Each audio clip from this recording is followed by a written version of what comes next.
The space is booked. 100 save the dates already went out in the mail, but one Utah bride is now joining hundreds across the country without a venue and without a refund. This ad appears in several newspapers across the state. What those who made it have to say. A local cowboy was one ride away from capping off a successful career until a horrific accident last week. Tonight in a Fox 13 exclusive, we'll show you what happened to land this man in a coma. And he's looking back on a legendary career with the Utah Jazz. Former head coach Frank Layden, one-on-one with Fox 13's Bob Evans in this week's 3 Questions. A break from the storms for now. When do we see the snow hitting again? We'll let you know in the forecast. Live from Fox 13 Studios, this is Fox 13 News at 9. First on Fox 13, a look at tonight's moon from a viewer, Jason Yeaman. This just hours after we experienced a supermoon, just beautiful. And while the snow may be gone, Mother Nature proving that looks can be deceiving. It's beautiful outside, but it is cold. Yeah, we're seeing below average temperatures right now. Let's check in with Breck Bolton with our first alert forecast. Hi, Breck. Well, hello. Yes, this cold front that moved through the state, dropping temperatures, especially as we contrast and compare from yesterday through central and southern Utah. Significantly colder temperatures as this storm still hanging on, at least across the south. As temperatures today getting up into the 40s briefly, most of the day we were in the 30s, and especially in the overnight hours as we did see clear skies, allowing for a beautiful view of last night's supermoon. It's still bright out there right now if you get the opportunity to go check it out. As we look at your highs today across northeastern Utah, making up into the 30s. Right now, though, already down in the 20s, at least in Ogden, Salt Lake City as well. Upper 20s in Lehigh, teens in Park City. Morgan currently at 14 degrees, sub-zero temperatures near the Bear River Station. Teens right now in Evanston, as well as cold temperatures in Vernal. Looks like we're seeing upper 20s currently in Cedar City and 40s in St. George. Now, as I mentioned, that cold front moving down the state, we have this trough of low pressure and a low pressure system just south continuing to pump in moisture, at least in southwestern Utah, where earlier on we had some travel conditions that were not too good, at least as we look from Beaver down through Cedar City. The showers kind of tapering off just a little bit, but still lingering light precipitation, mainly snow as you make your way north of St. George into Cedar City. Areas such as Bryce Canyon over to Panguitch seeing some light snow as well. We'll hang on to this moisture here for the next few hours, but it should taper off once we get past midnight. Now, for northern Utah, we're not seeing any concerns with snow or worries as we look at tomorrow's morning commute. Actually, clear skies, which means temperatures will quickly be dropping as we're seeing that drop right now. Overnight low as we wake up tomorrow morning will be right at about 20 degrees, starting off with some sunny skies. But we've got some winds and another storm on the way. We'll talk about those details coming up. Thanks, Breck. We'll see you soon. A full-page ad in several Sunday papers aims to say thank you to Senator Mitt Romney for his vote on one count to convict the president. Fox 13's Spencer Joseph spoke with organizers of this ad about why they're making this grand gesture. This is the ad. It ran in several newspapers today, and people who made it happen said they hope they can reach people across the state. With my vote, I will tell my children and their children that I did my duty to the best of my ability. In newspapers and on TV. And in the aftermath of Senator Romney's vote, many of us here are disappointed in what happened. The headlines have read over and over about Senator Mitt Romney's decision. We want to have good relationships with the White House. We want to have good relationships with President Trump. I'm sorry about Mitt Romney. I'm sorry. We hope people can vote their conscience, people can vote their district, and not have it held against them. But if you open Sunday's paper in Utah, you might see a different headline from all the others. The hate that was being spewed towards this man who made a decision based on his oath to God, based on integrity. And I was thinking, this is my senator and he needs some love. Sharice Udell is the one who came up with the idea for this ad. He's come out as an American hero, but he's also paying a huge cost for that. And together with hundreds of others who donated to the ad, they wanted to show support to Senator Romney and his decision. In our faith, there's a song called Do What Is Right, Let the Consequence Follow. That song gave him the strength to make this decision. And I just think it's a wonderful example to my family.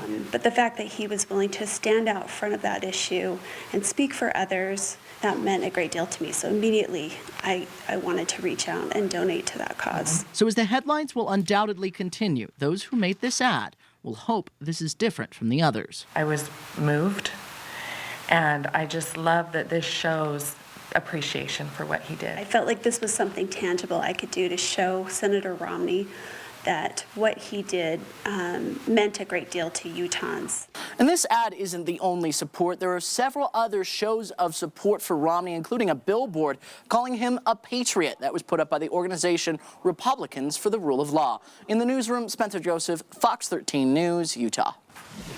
New tonight, 4 people were killed in a crash near Wells, Nevada. 2 vehicles crashed head-on on Highway US 93. This happening around noon yesterday.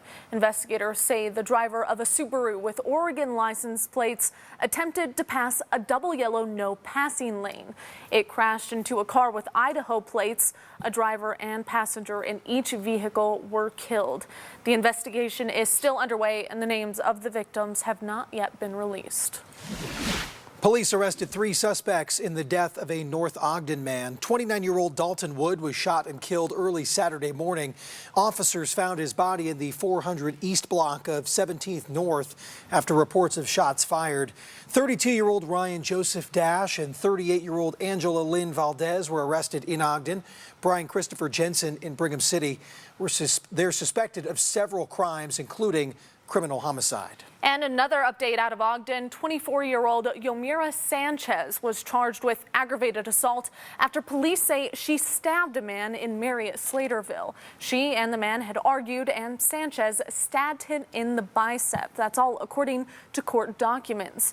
And since 2 minor children were upstairs when this happened, Sanchez also faces 2 charges of domestic violence in the presence of a child. The man who died Friday in a rollover crash in Duchesne County has been identified as 59-year-old Kevin Olin Nye of Roosevelt. Investigators say Nye was driving a tanker truck in the Arcadia area when it went off the road and rolled. The tanker spilled a small amount of production water, a byproduct of oil and natural gas exploration. The cause of this crash is still under investigation. An early morning fire sending a Weber County homeowner running into the street. Investigators say just after 8 this morning, flames broke out at 900 North and 375 East in Harrisville. Crews were able to quickly put the fire out. No one was hurt in the fire. People inside were able to get out on their own. Cause of this fire under investigation. Flames forced a Vernal family from their home this weekend. Firefighters from Naples say they got the call for a fire at the mobile home park at 61st South and 15th East Saturday morning. Turns out the fire was in the back bedroom of the trailer house. Nobody was hurt, but damages are estimated at about $40,000. A Lehigh company abruptly shut down all of their event venues across the country. That's leaving brides everywhere, scrambling to find places to say I do. Tonight, Fox 13's Elle Thomas spoke to one couple who has been saving for years to pay for this wedding, and now they're out hundreds of dollars. This is the spot where Cicely and her fiance paid almost $1,000 to have their dream wedding. Already sent out about 100 save the dates. Doesn't look like anything's wrong, no signs on the door, but she just found out her wedding isn't going to be here and she's not getting a refund. I had all these little decorations I was going to bring. I made the boutonnieres. From the decor. We're doing emerald green and rose gold as our colors. To the food. Bring your own grazing table, caramel apple bar. And everything in between. Just a lot of stuff to help with the budget. Briding on a budget isn't easy. October 3rd, 2020, and we already ordered 100 of these and sent them out. But every component of Cicely's dream wedding seemed to be falling into place. People have booked airplane tickets and Airbnbs. Most of our guests, probably 98% of them, are traveling to this wedding. They even found the perfect venue. Noah's Event Venue, South Jordan. It's gorgeous. Ready to make it all happen. The reviews were phenomenal. Everyone I talked to loved it. I was super excited. It seemed too good to be true. And they were very modestly priced. Then this morning, Cicely found out it actually was. And when you Google it, it just says permanently closed. So I immediately was like, oh, Google must just be wrong. It must be a mistake. Let me just try it again. So then I searched, is Noah's Event closing? and a bunch of articles popped up. Little did they know the company Noah's Event Venue had filed for bankruptcy in May of 2019. Did Noah's Event Center cancel your venue? Then 3 days ago, a Utah judge ordered the company to shut down the remaining reception halls. I can't believe that a company would take the money and take the reservations knowing that they were filing for bankruptcy. Now with no answers, no location, and a third of her venue budget gone, I'm actually furious. Cicely's dream wedding has turned into a nightmare. I feel like I'm back at square one. If we don't find another place that's available on this date, we'll have to set up a tent in a park or something because we have too many people already planning on this. Cicely says at this point she hopes the company will do right by its customers and at least issue a refund for what they've already paid. Still, with the save the dates already in the mail, she hopes she doesn't have to change even more about her big day. In South Jordan, Elle Thomas, Fox 13 News, Utah. Just walking up the trail, minding your own business, and then you have that on your trail. Well, an encounter that many wouldn't want to face while off the beaten path. We'll take a closer look at what happened between a man meeting that moose on a local hiking trail today. And a new gym is using state-of-the-art technology, all to streamline your workout. We'll take you to this smart gym in Sandy. You're watching Fox 13 News. Let's connect. A rodeo cowboy faces a long recovery after a terrifying fall at the Maverick Center last weekend. Fox 13's John Franke has the story you'll only see right here. Every time a cowboy gets on a bull or a horse, they know there's a big danger. It's just part of the sport.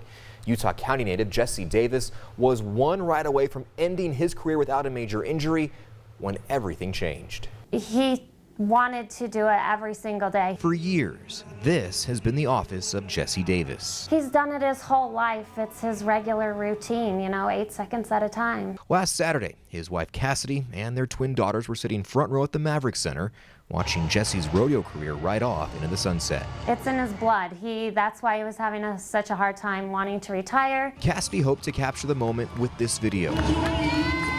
This was Jesse's final ride before retirement. I just kept thinking, there's no way, he'll get up, he'll walk out of it. But this time, Jesse didn't get up. We just said our prayers. Casey Field, a longtime friend, was one of the first people to run to Jesse's side. The video does not do that justice at all. The horse crushed Jesse's liver. 1,300-pound horse, however big he was, coming down on you when you're kind of cockeyed like that. It was kind of bad. Jesse was rushed to IMC in Murray. He lost a large amount of blood, but doctors there were able to save his life. Jess is tough. He doesn't complain much. He never has. And the doctors actually said that they're extremely amazed with what he has done. This is the cruelest way to end a successful career. He made it 7 seconds into his ride. In a sport judged by what you do in 8 seconds, all it took was the very last second to change Jesse's life. Jess is pretty tough, and he always comes back tougher than he was before. The World Champions Rodeo Association has set up a fundraiser to help Jesse and his family. You can find that link on our website. The family also wants to remind everybody to donate blood. In this case, that really saved Jesse's life. In the studio, John Franke, Fox 13 News, Utah. In your tech report, there are smart homes, smartphones, and now smart gyms are becoming a thing. Gyms like the Exercise Coach in Sandy use workout equipment enhanced by artificial intelligence. So it's all personalized with a pin, your birth date and sex, as well as your height and weight. Exerbotic is what it's called. These machines have come a long way since free weights. It's kind of weird to hear it, and it feels like you're in a spaceship maybe. I'm wondering what this smart gym is all about, and trying it is the proof in the pudding. So these machines don't use weights, as you can see here, but they use hydraulics that provide resistance. A strength test measures a person's effort at 50% and then at 100%, and then the computer gauges how difficult a workout should be for each individual. Well, nothing wrong with a good old-fashioned gym sesh, but I would love to be outside. But I don't know if the temperatures are going to be that favorable. Yeah, it might be smart to be inside here for the next couple of days. Yeah, temperatures are going to be below normal. We get a break from the storms, though, at least across northern Utah. Still hanging on to some snow showers for southern Utah. I just want to share a photo coming in from Michael Bowman, who was up Big Cottonwood Canyon, highlighting, the beautiful sunny weather. The winds, though, especially near the ridges, at least over the past couple of days. The winds, as far as the placement of them, changing a little bit. We're really going to find some stronger wind gusts near the canyons, or at least the mouth of the canyons, over the next couple of days across northern Utah. Let's take a look at your official high today, reaching 41 degrees. We kind of were holding on to the 30s, below normal temperatures. Then for just a brief period of time, we cracked into the 40s and then quickly left those 40s back down into the 30s and even 20s right now. But temperatures, all in all, should remain below normal for the next couple of days. Currently, we're at 29 degrees in Salt Lake City, Ogden in the 20s, 30s in Provo. Notice the northwest winds, at least in Ogden and Provo, not too strong, but there are some areas where winds are really picking up and have been fairly strong throughout the day. Air quality is good. Many green dots throughout the Salt Lake Valley and really throughout most of the Wasatch Front, with that cold northerly flow and cold air above that's keeping the air mixed out for now, and that'll be the case as we start the work week off.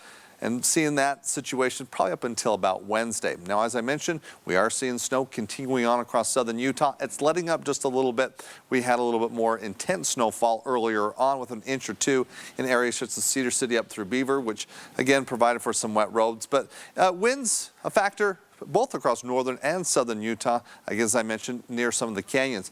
But as far as seeing any big storms, we get a break to start things off this week. Now, looking at the wind speeds across the state, nothing of great significance for northern, eastern Utah, southwestern Utah. A little different story. We're finding sustained winds, at least in St. George, at 20 miles per hour, but wind gusts in excess of 30 miles per hour. Really, the city of St. George is not the biggest concern. It's near some of the canyon areas, particularly as we do have that northeast flow moving through the canyons. It's like a wind tunnel, especially right near the mouth. You're going to be seeing some strong wind gusts, potentially upwards of 50 miles per hour. And that high wind warning that's in place right now for that region should be in place until Tuesday.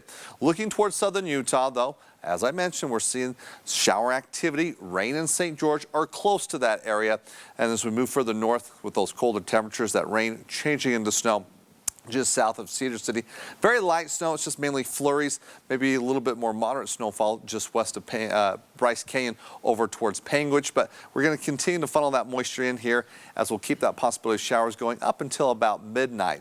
Then that low pressure system, which is spinning the moisture, moving eastward, which will turn the focus of the shower activity across southwestern Utah towards southeastern Utah as we look towards tomorrow into Tuesday. But under this flow, and we have that pressure change, high pressure to low pressure, we're seeing that flow northeast, so that could allow for those east winds to develop across northern Utah. But again, it's mainly, as we'll see towards the mouth of the canyons, sustained winds between 20 to 30 miles per hour, especially tomorrow afternoon into Tuesday as well. But not a big wind event, no wind advisories across northern Utah, just so we'll see those breezes pick up. Now, looking at the computer models as we move through Monday, potentially looking at some light snow showers for the mountains tomorrow afternoon through the evening. Then things clear off. Southeastern Utah could see some showers on Tuesday. So as we look at your forecast then for tonight, we'll hold on to the possibility of some showers across southern Utah as we move through the evening. Overnight lows dipping down to the teens and 20s. And for tomorrow, we're below normal. Mountain showers again. Central and southern Utah, you're enjoying more sunshine. We're going to mainly see 30s, some spots in the 40s, but 50s in St. George. A chance of rain on Friday, and that's about it over the next week, but it hits just in time for Valentine's Day with temperatures remaining in the 50s. And for northern Utah, we're going to be looking at a possibility of our next storm hitting Friday with a chance of snow showers Friday afternoon into the evening, break on Saturday, then another round of snow on Sunday. But as I mentioned, we get the next 3 to 4 days with no snow. Still to come, we're going to show you how researchers at BYU are looking at how snow is impacted in lands that are scorched by wildfires. We'll be right back.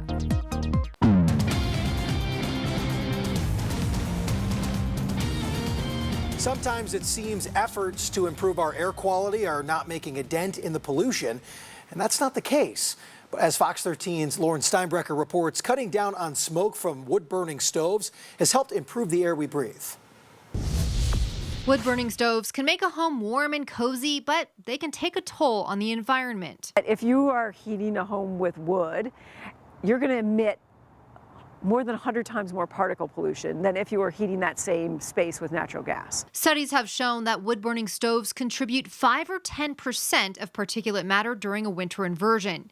University of Utah researchers looked at 10 years of data from air filters placed across the Salt Lake Valley to get a better picture of where particulates come from. So we used that information and we looked at how that changed over time. And over the last 10 years, we have seen a steady decline in the contributions of wood burning.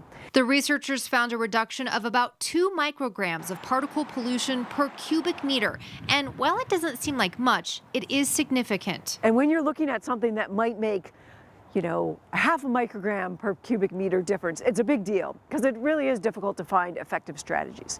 So we're quite excited about this. Kelly credits regulations and enforcement, as well as incentives like changing out a wood-burning stove for a cleaner burning source of heat for the reductions. But she says it's no time to rest on our laurels. Our population is growing. We've got a constrained airshed. We're surrounded by mountains, and with this growing population, we have to stay on it. So we have to keep looking for that next thing. That next best thing includes everything from transitioning to cleaner and zero-emitting transportation and using more mass transit, to building more efficient homes and small things like not idling your car in the cold. Lauren Steinbrecher, Fox 13 News, Utah. Well, we've been talking about it a lot. The current snowpack across the state is above average almost everywhere, with some areas at 140% of normal. But how does the snow behave in areas that have been burned by wildfire? As Fox 13's Max Ross shows us, a BYU professor and his students set out to answer that question. In the summer and fall of 2010, the Twitchell Canyon wildfire scorched over 45,000 acres in central Utah. It was one of the biggest to ever burn here and could even be spotted from space. 10 years later, BYU ecology professor Sam St. Clair and some of his graduate students have released findings from a study of the area. They wanted to know how the megafire has impacted hydrology, the study of water.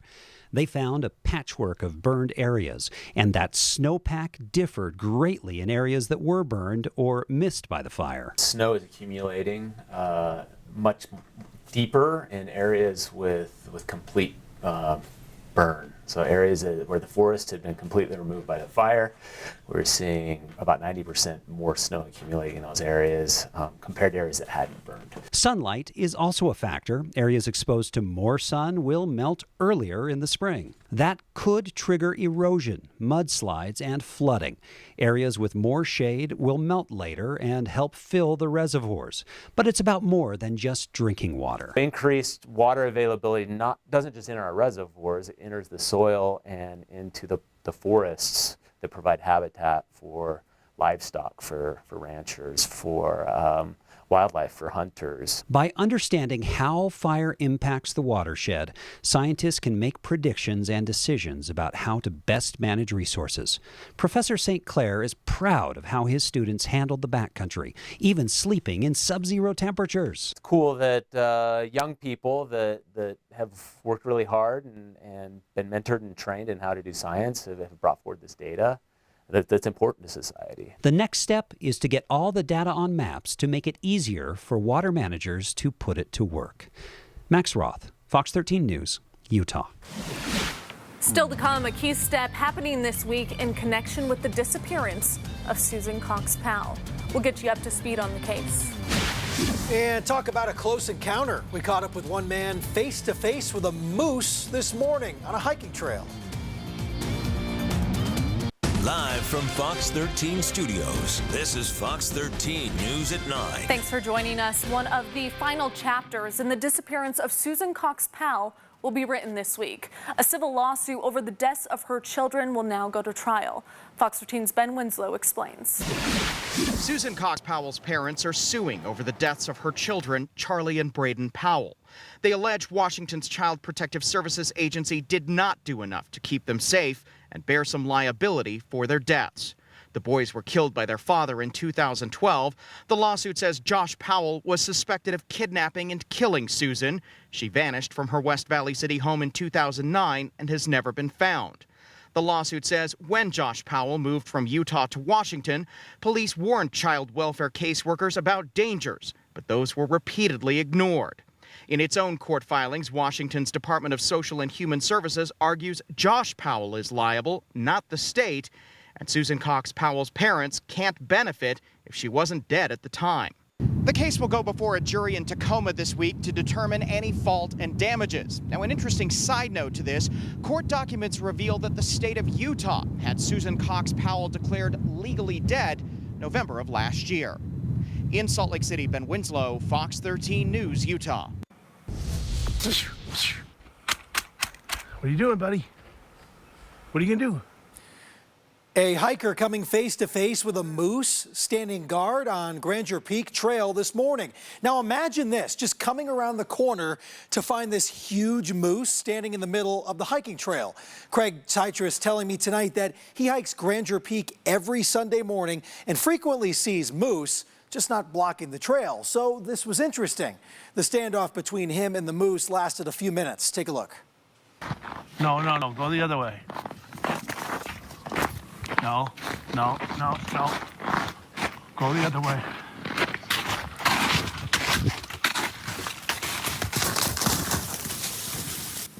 Wow, frightening. Craig told me that the moose was no more than a foot away from him as it darted full speed to end that stalemate. The snow off of the packed trail was up to his waist, so he had very few options of where to go in that moment. He said that he wasn't the least bit frightened, however, during the encounter. He was more spooked about the whole thing when he was showing this very video later that day to his kids. Close call. Another incredible video. You may have seen this making the rounds on social media. BYU's mascot, Cosmo the Cougar, right there. Some major hang time, and wait for a slam dunk from the three-point line. Wow. Sign him up. Eric Watson took this video during last night's home game. ESPN and other sports outlets across the world have shared this, and it's been seen hundreds of thousands of times. Incredible. They didn't get to the pros, take the check and say, this is it, this is as good as I'm going to get. They got to the peak of their games. He was the coach behind some of the greatest Utah Jazz players of all time. Hear more from Frank Layden in this week's 3 Questions with Bob Evans. I'm Jeff Rainier. Coming up in sports, a big night for the Jazz in Houston, and Bojan Bogdanovic made it a game to remember with a big shot at the buzzer. The highlights are on the way. Well, how much would a win tonight for the Jazz on the road in Houston mean for this franchise? Well, that's the team that's knocked them out of the playoffs the last 2 years, so probably the biggest road win of the season. A big game against the Beard, James Harden, and the Rockets. Harden leads the NBA in scoring at 35 points per game, knocks down the 3. The Jazz held him below his average, but he still had 28 points. Russell Westbrook had a big game, drives right at Rudy Gobert and throws it down. Wow, he led the Rockets with 39 points. The Jazz stayed right there in it. Mike Conley, open 3, and he hits it. He had a nice game, 20 points, 6 assists. So did Jordan Clarkson with some big buckets in the fourth quarter. Drives and scores it off the glass. Then here he goes again. This time pulls it back, hits the jumper. He led the Jazz with 30 points. Donovan Mitchell also played big down the stretch. Tough layup with the left hand. Then he takes this one back into the paint, hits the floater. He had 24 points. The Jazz were up 7 with 3 minutes to play, but the Rockets rallied. Robert Covington with a big 3, put the Rockets up 1. Jazz went back on top with 2 free throws, but the Rockets got another big 3. PJ Tucker put the Rockets up 2 with 1.6 seconds to play.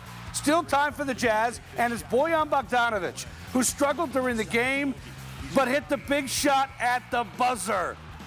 Ball game. What a shot by Bogey. His second game-winning shot at the buzzer this season. He beat the Bucks with a 3. Now the Rockets with 2 defenders all over him. What a win for the Jazz, 114-113 after that big shot from Bogey. We have some players with local ties in the XFL. Former BYU wide receiver Kobe Pearson plays for the New York Guardians.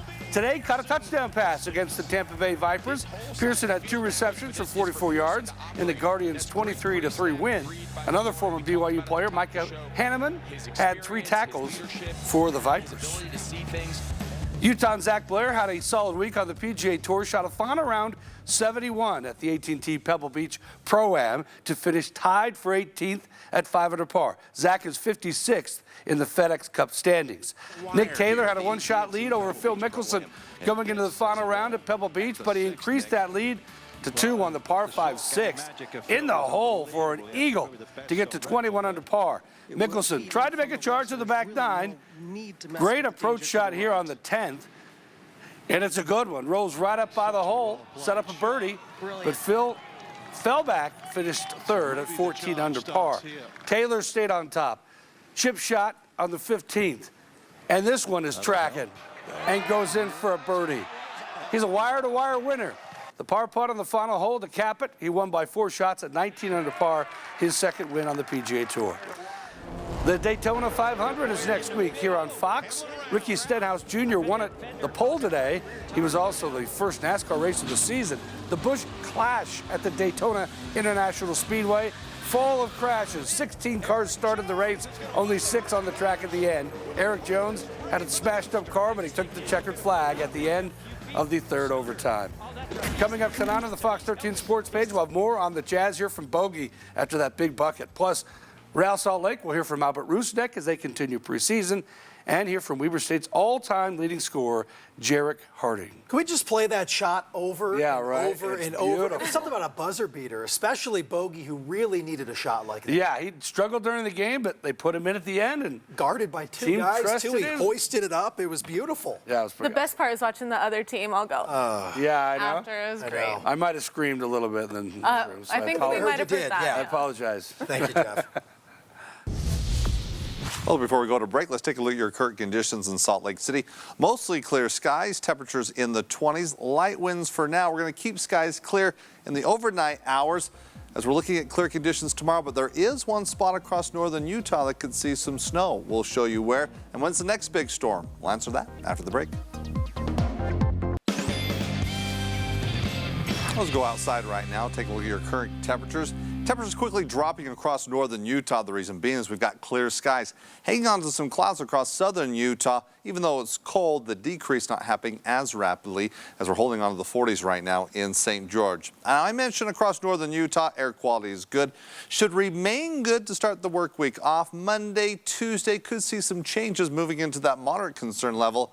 Friday, though, it goes back to good as we'll mix out the air due to our next storm system. That's the one we'll be focusing on as far as bringing more widespread precipitation, and it looks like mainly snow right now from the models. Now, as I mentioned, we do have a high wind warning in place for the Dixie area through Washington County. As we look near the canyon areas, we could see sustained winds anywhere between 20 to 30 miles per hour, but could see some wind gusts in excess of 50 miles per hour, and that'll be the case up until noon on Tuesday. Now, we're going to see some winds for the canyons across northern Utah tomorrow and Tuesday as well, but no wind advisories in place and really no other watches and warnings that we need to make mention. But I told you that there are some locations that could see snow tomorrow, and it's mainly over the higher terrain. The mountains could see some light snow showers as we move throughout the afternoon into the evening. How much? Hardly any at all, but potentially you could pick up an additional 1 to 2 inches of snowbird, less than that in Sundance, Snow Basin as well, which means as we look over the higher terrain, some of the Wasatch Mountain valleys could briefly see some flurries, especially throughout the afternoon into the evening. So we're talking Park City up through Morgan County as well. Most of the Wasatch Front, northern Utah, we just don't have that concern. Under that northeasterly flow, as that air travels over the mountains, the air sinks, we don't get the snow. Now, snow possibility across southern Utah, maybe even some rain showers in St. George, where we continue to find more isolated showers, not as widespread as we saw earlier on, but that's a possibility, mainly as we move to the midnight hour and then things do improve. Now, this low pressure system will move eastward, bring a better possibility of some showers across southeastern Utah tomorrow night through Tuesday. We hold on to those winds for the canyons both across northern and southern Utah. But let's look long range, finding and targeting where the storms potentially could have an impact here over the next several days. Clock here tonight. Let's roll through Monday. Again, those mountain showers across northern Utah. Southeastern Utah early Tuesday could briefly see a little bit of activity. We're talking Moab, Blanding, Bluff, Monticello, those areas. And then we're still under cold northerly flow. It begins to change by the middle of the week. Things begin to warm up. We see that westerly flow that allow the thermometer to rise, but in preparation of our next storm. So the slightly warmer temperatures ahead of the next storm. That storm hits as we move the clock through Friday. Look at that. Friday afternoon into the evening, northern, central, eastern Utah. Right on Valentine's Day, it lingers into the evening hours, then moves on for Saturday. a bigger storm lining up behind it for Sunday. So that means 2 storms over the next 7 days, Friday and Sunday, at least for northern and central Utah. Tonight it's clear. Cold, though, dipping down into the 20s. A lot of sunshine to start off your Monday morning with those mountains, light snow showers throughout the afternoon, keeping temperatures below normal for northern Utah. Many spots in the 30s, 20s, though, in Park City. More sunshine expected across southern Utah. It looks like mid-50s in St. George, where you're hanging on to the sun up to the middle of the week. You'll see some rain on Friday, then clear for the weekend, northern Utah. What we're seeing is the snow again Friday and Sunday. Until then, though, we'll see some clouds tomorrow, a little breeze warming up. But get ready for those next 2 storms, keeping winter going and keeping this storm cycle going. All right, here we go. Thanks, Breck. You're welcome.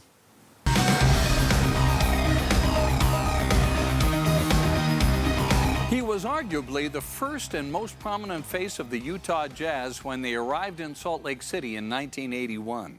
Frank Layden was the boisterous, often hilarious head coach who worked his way into the hearts of the fans and, most importantly, his players.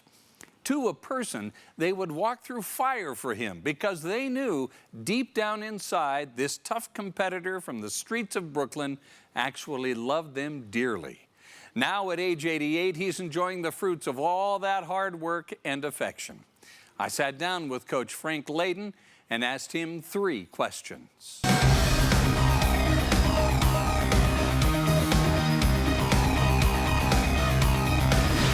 In those early days, it was really quite difficult. I mean, you had 2 co-owners of the team. You were playing in the Salt Palace Arena. I remember those days. I mean, how tough was it, really? Well, the arena, the arena itself was not up to major league standards. It was okay, and it was fun there. And it was better than the Superdome. It was better than the Superdome, and there was a closeness. You know, I always used to say, you know, it was funny, and we'd have so few people. Somebody would yell across, "Hey, can I get a hot dog over here?" They'd yell across the court. You know, it was, and the people got to know each other. Don't forget, in those days, we had a band. We had a little symphony or a group that played together. Yeah. We had a booster club, which was loyal. They were wonderful.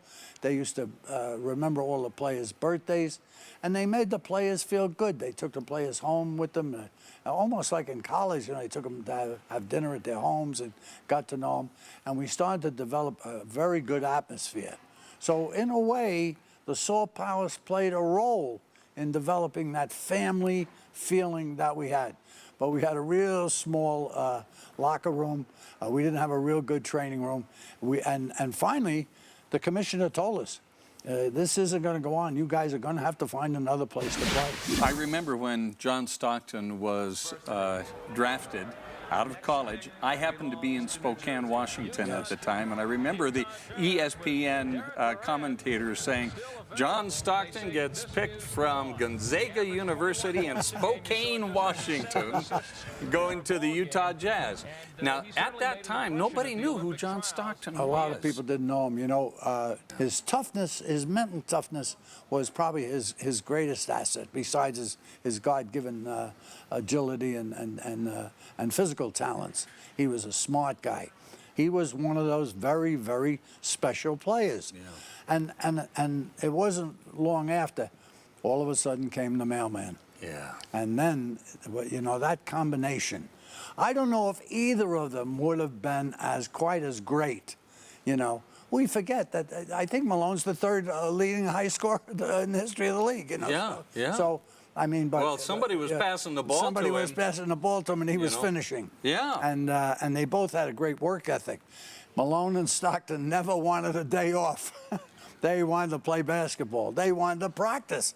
They loved playing, practicing, playing, and that's why I think it had a lot to do with their constant improvement. They didn't get to the pros, take the check, and say, "This is it. This is as good as I'm going to get." They got to the peak of their games. And they were a pleasure to work with. I don't know if you meant to be funny or whether it was just your personality coming out. I'm thinking of Morgana the Kissing Bandit. Yeah. I remember when she came and kissed you on the cheek and you wound up on the floor. That was a special moment in my life. We could tell. We could tell. But then. And I heard for years. Oh, did you? She sends me Christmas cards every year. You mean an awful lot to her. Here's the thing. I see humor in a lot of things that other people don't always see. You know, for instance, I'll give you an example. We played a 7-game series with the Lakers. I thought that might have been the greatest basketball team ever. They had Worthy, they had, Jabbar, and they had Magic, and everything. And 7 games. Pat Riley, a wonderful coach. Yeah. Well, when we sat down for the press conference after the thing, we lost the 7th game there in California and in Los Angeles. And I said, boy, that was fun, wasn't it? And Pat says, it sure was, Coach. Let's do it again. You know, he realized that what I said was true. We enjoyed it. It was fun. It was the conferences afterwards and the winning and everything else. And that's how I think you should approach sports. You made fun of him out there on the court. Yes. Just combing your hair. He still does it when I see him. He goes like this to me. You know? But you know, I think you have to see humor in things. Yeah. If you take it too serious, and it's only basketball, as long as you teach your players and you figure, I did everything I could. Right. Now, if I did anything wrong in the meantime, I'm not. You know, Vince Lombardi said, if we're not in shape, it makes cowards of us all. You know, if you're not in shape, if you're not ready, if you don't do your homework, you don't study the scouting reports, you don't watch films, you don't work at your game, now you're making all this money. You owe it to the fans, you owe it to your family, you owe it to everybody to give it the best effort you possibly can. If you can walk out off the court knowing you left everything you have out there, that's all you can ask for. You know what I mean? And you ought to have fun doing it, and you should have fun, sure, or else do something else for a living. Frank Layden, former head coach of the Utah Jazz, thank you so much for being part of 3 Questions. Well, Bob, thank you very much for having me. Yes. Now, I know, do I get a Bulliver or something? You get a Bulliver watch. Is that what you're going to get? Thanks so much, Coach. This is Fox 13 News. Finally on Fox 13, if you haven't had dinner yet or if you're just hungry, well, consider making pizza because today is National Pizza Day. Just how popular is pizza? Well, according to the National Association of Pizza Operators. How do I get that job? Of course there's one. About 3 billion pizzas are sold in the United States each year. The American pizza community says there are 34 million different ways to order a pizza pie, depending on a slice, cheese, crust, sauce, and toppings. Best pizza in Utah. I've only been here a few months. I've only had a few places. I just had Acetabello is really good. It's so good. And the pie obviously is amazing. Nuchas. I love Lucky Little Slice. Little Caesars. Thanks for watching Pizza, Fox 13 guys. News at 9. Grab some pizza. Quick Cast coming up next. Sports page after the break.